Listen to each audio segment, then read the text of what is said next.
Hello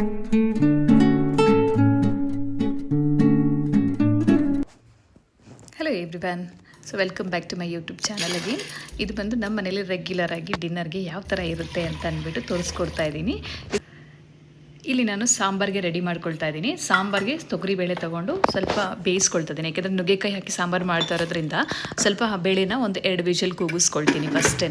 ಬೇಳೆ ಜೊತೆನೇ ನುಗ್ಗೆಕಾಯಿ ಹಾಕಿಬಿಟ್ರೆ ನುಗ್ಗೆಕಾಯಿ ಜಾಸ್ತಿ ಬೆಂದೋಗ್ಬಿಡುತ್ತೆ. ಹಾಗಾಗಿ ಬೇಳೆನ ಬೇಯಿಸ್ಕೊಂಡು 2 ವಿಷಲು, ಆಮೇಲೆ ನುಗ್ಗೆಕಾಯಿ ಆಲೂಗಡ್ಡೆ ಹಾಕಿ ಬೇಯಿಸ್ಕೊಳ್ತೀನಿ. ಸೊ ನುಗ್ಗೆಕಾಯಿ ಆಲೂಗಡ್ಡೆ ಬೇಳೆ ಸಾಂಬಾರು ಮಾಡ್ತಾ ಇರೋದು ನೈಟ್ ಡಿನ್ನರ್ಗೆ ಅಂತ ಅಂದ್ಬಿಟ್ಟು. ಸೊ ಈಗ ಒಂದು 2 ವಿಷಲ್ ಕೂಗಿದ್ದು ಆಗಿದೆ. ಇದಕ್ಕೆ ನಾನು ನುಗ್ಗೆಕಾಯಿ ಮತ್ತು ಆಲೂಗಡ್ಡೆ ಎರಡನ್ನೂ ಹಾಕ್ಬಿಟ್ಟು ಇನ್ನೊಂದು ಸ್ವಲ್ಪ ಬೇಯಿಸ್ಕೊಳ್ತೀನಿ. ಸೊ ಬೇಯಿಸ್ಕೊಳ್ಳೋವಾಗ ಸ್ವಲ್ಪ ಸಾಂಬಾರು ಪೌಡರ್ನೂ ಸಹ ಹಾಕ್ಕೊಳ್ತೀನಿ. ನಮ್ಮ ಮನೆಯಲ್ಲೇ ಮಾಡಿರೋಂಥ ಸಾಂಬಾರು ಪೌಡರ್ ಇದು. ಸೊ ಆ ಸಾಂಬಾರು ಪೌಡರಲ್ಲಿ ಎಲ್ಲನೂ ಇರುತ್ತೆ, ಮಸಾಲೆಗೆ ಏನೇನು ಬೇಕೋ ಎಲ್ಲ ಖಾರ ಎಲ್ಲನೂ ಅದರಲ್ಲಿ ಸರಿಸಮವಾಗಿ ಹಾಕಿರ್ತೀವಿ. ಸೊ ಹಾಗಾಗಿ ಎಕ್ಸ್ಟ್ರಾ ಖಾರನೂ ಸಹ ಏನೂ ಹಾಕ್ಕೊಳ್ಳೋದಿಲ್ಲ ನಾನು. ಬರೀ ಸಾಂಬಾರು ಪೌಡರ್ 1.5 ಸ್ಪೂನ್ ಹಾಕಿದ್ರೆ ಅದೇ ಮಸ್ತಾಗುತ್ತೆ ಅದರಲ್ಲಿ. ಸೊ ಹಾಗಾಗಿ ಬರೀ ಸಾಂಬಾರು ಪೌಡರ್ ಮಾತ್ರ ಹಾಕ್ತೀನಿ. ಸೊ ಹಾಕ್ಬಿಟ್ಟು ಒಂದು 2 ಕುದಿ ಬರೋದಕ್ಕೆ ಬಿಡಬೇಕು. ಸೊ ಈ ಸಾಂಬಾರು ಪೌಡರ್ ತುಂಬಾ ಚೆನ್ನಾಗಿ ಟೇಸ್ಟಿಯಾಗಿರುತ್ತೆ. ಆಲ್ಮೋಸ್ಟ್ ನಮ್ಮನೇಲಿ ಎಲ್ಲ ತರಕಾರಿ ಸಾಂಬಾರುಗಳಿಗೂ ಇದೇ ಸಾಂಬಾರು ಪೌಡರ್ನ ಯೂಸ್ ಮಾಡೋದು. ಸೊ ಬೇಳೆ ಸ್ವಲ್ಪ ಗಟ್ಟಿಯಾಗಿತ್ತಲ್ವ, ಸ್ವಲ್ಪ ನೀರು ಆ್ಯಡ್ ಮಾಡಿಕೊಂಡೆ. ಸೊ ಅದನ್ನು ಬೇಯಿಸೋದಕ್ಕೆ ಇಟ್ಬಿಟ್ಟು, ಸೊ ಇಲ್ಲಿ ಒಂದು 4ರಿಂದ 5 ಟೊಮೊಟೊ ತೊಗೊಂಡಿದ್ದೀನಿ. ಹುಳಿ ಇದ್ದಷ್ಟು ಚೆನ್ನಾಗಿರುತ್ತೆ ಸಾಂಬಾರು ನಮ್ಮ ಮನೆಯಲ್ಲಿ. ಸೊ ಹಾಗಾಗಿ ಒಂದು 5 ಟೊಮೊಟೊ ತೊಗೊಂಡು ರುಬ್ಬಕ್ಕೆ ಹಾಕ್ಕೊಳ್ತಿದ್ದೀನಿ. ರುಬ್ಬಿಟ್ಟು ಆಮೇಲೆ ಅದಕ್ಕೆ ಸಾಂಬಾರಿಗೆ ಹಾಕ್ಕೊಳ್ತೀನಿ.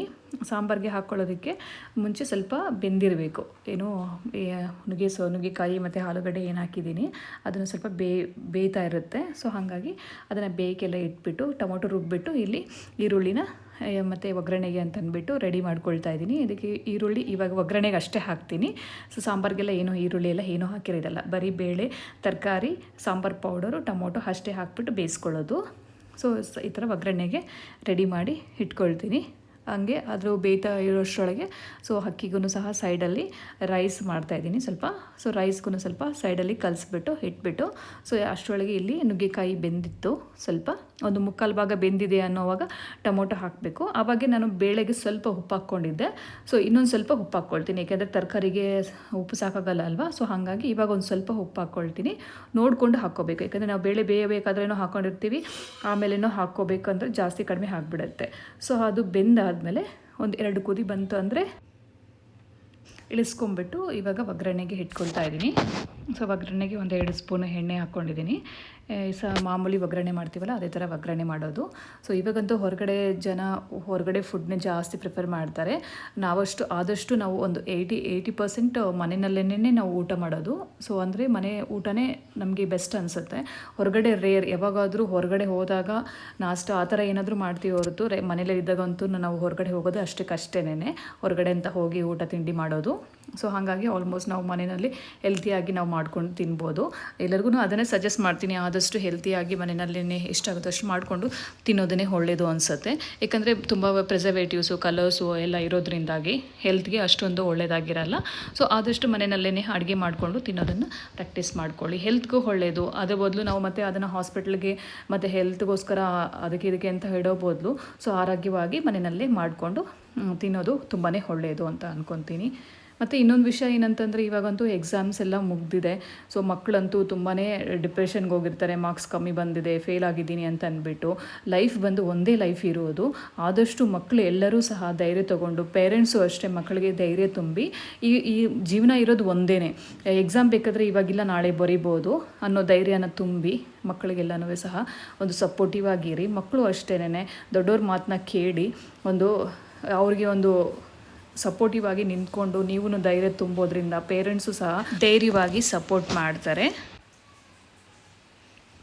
ಈ ಈರುಳ್ಳಿ ಎಲ್ಲನೂ ಸಹ ಸ್ವಲ್ಪ ಬ್ರೌನಿಷ್ ಆದರೆ ಸಾಕು. ಬ್ರೌನಿಷ್ ಆಗಿಬಿಟ್ಮೇಲೆ ಅದಕ್ಕೆ ಒಗ್ಗರಣೆ ಹಾಕ್ಕೊಂಡ್ರೆ ತುಂಬಾ ಚೆನ್ನಾಗಿರುತ್ತೆ. ಯಾವುದೇ ಒಂದು ಸಾಂಬಾರಿಗಾಗಲಿ ಒಗ್ಗರಣೆ ಹಾಕಿದ್ರೆ ತುಂಬಾ ಟೇಸ್ಟಾಗಿ ಚೆನ್ನಾಗಿರುತ್ತೆ.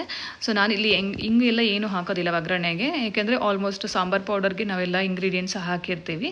ಸೊ ಹಾಗಾಗಿ ಬರೀ ಈರುಳ್ಳಿ ಅಷ್ಟೇನ ಹಾಕ್ಬಿಟ್ಟು ಫ್ರೈ ಮಾಡಿ ಒಗ್ಗರಣೆ ಕೊಟ್ಕೊಳ್ತೀನಿ.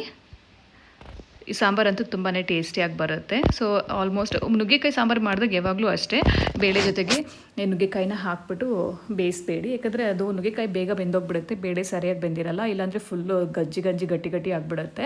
ಸೊ ಹಾಗಾಗಿ ಸಾಂಬಾರು ಟೇಸ್ಟ್ ಚೆನ್ನಾಗಿರೋದಿಲ್ಲ. ಈ ಥರ ಸಪ್ರೇಟಾಗಿ ಹಾಕ್ಕೊಂಡು ಬೇಯಿಸ್ಕೊಳ್ಳೋದ್ರಿಂದ ತುಂಬಾ ಸಾಂಬಾರು ಚೆನ್ನಾಗಿ ಬರುತ್ತೆ. ಅದು ಎಸ್ಪೆಷಲಿ ನುಗ್ಗೆಕಾಯಿ ಸಾಂಬಾರು ತುಂಬ ಚೆನ್ನಾಗಿರುತ್ತೆ. ಸೊ ಇವಾಗ ಆನಿಯನ್ಸ್ ಎಲ್ಲನೂ ಸಹ ಬ್ರೌನಿಷ್ ಆಗಿ ಬಂದಿದೆ. ಸೊ ಇವಾಗ ಸಾಂಬಾರೆಲ್ಲ ಹಾಕ್ಬಿಟ್ಟು ಸೊ ಒಗ್ಗರಣೆಗೆ ಹಾಕ್ಕೊತಾ ಇದ್ದೀನಿ. ಒಗ್ಗರಣೆ ಹಾಕಿದ್ಮೇಲೆ ಒಂದು 2 ಕುದಿ ಕೊತ್ತಂಬರಿ ಸೊಪ್ಪು ಸ್ವಲ್ಪ ಉದಿಸ್ಬಿಟ್ಟು 1-2 ಕುದಿ ಬಂದಮೇಲೆ ಇಳಿಸ್ಕೊಂಡ್ರೆ ಸಾಕು, ಸಾಂಬಾರು ರೆಡಿ ಆಗಿಬಿಟ್ಟಿರುತ್ತೆ. ಸೈಡಲ್ಲಿ ಹಾಗೆ ರೈಸ್ಗೆ ಇಟ್ಟಿದ್ದೆ, ರೈಸೂ ಸಹ ಆಗ್ತಾಯಿತ್ತು. ಸೊ ಇವತ್ತು ಡಿನ್ನರ್ಗೆ ಮುದ್ದೆನೂ ಸಹ ಮಾಡ್ತಾಯಿದ್ದೀನಿ. ಸೊ ನಮ್ಮ ಮನೆಯಲ್ಲಿ ಸ್ವಲ್ಪ ಚಪಾತಿ, ಮುದ್ದೆ, ರೈಸು ಇಲ್ಲ ಮುದ್ದೆ, ಆಲ್ಟರ್ನೇಟಿವ್ ಆಗಿ ಚಪಾತಿ ಅಥವಾ ಮುದ್ದೆ ಯಾವುದಾದ್ರೂ ಒಂದೇ ಇರುತ್ತೆ. ರೈಸ್ ಆ್ಯಂಡ್ ಸಾಂಬಾರು ಇದ್ದೇ ಇರುತ್ತೆ. ನಮ್ಮನೆಯಲ್ಲಿ ನಾರ್ಮಲ್ ರೈಸನ್ನೇ ಯೂಸ್ ಮಾಡೋದು, ರಾ ರೈಸನ್ನೇ ಮಾಡೋದು, ಬೇರೆ ಯಾವುದು ರೈಸ್ ಯೂಸ್ ಮಾಡೋದಿಲ್ಲ. ರಾ ರೈಸಲ್ಲೇ ರೈಸ್ ಮಾಡ್ತೀವಿ. ಒಬ್ಬೊಬ್ಬರು ಕುಚ್ಚಲಕ್ಕಿ ಅಂತ ಮತ್ತು ಕೆಂಪಕ್ಕಿ ಈ ಥರ ಇದೆಲ್ಲ ಮಾಡ್ತಾರೆ. ಸೊ ನಾವು ಕೆಂಪಕ್ಕಿ ಯಾವಾಗಾದ್ರೂ ಒಂದೊಂದು ಸರಿ ತಂದಾಗ ಸೀಸನಲ್ಲಾಗಿ ಏನಾದರೂ ಯಾರಾದರೂ ಬೆಳೆದಿದ್ದೀವಿ ಅಂತ ಅಂದಾಗ ಆವಾಗ ತೊಗೊಬಂದಾಗ ಮಾಡ್ತೀವಿ.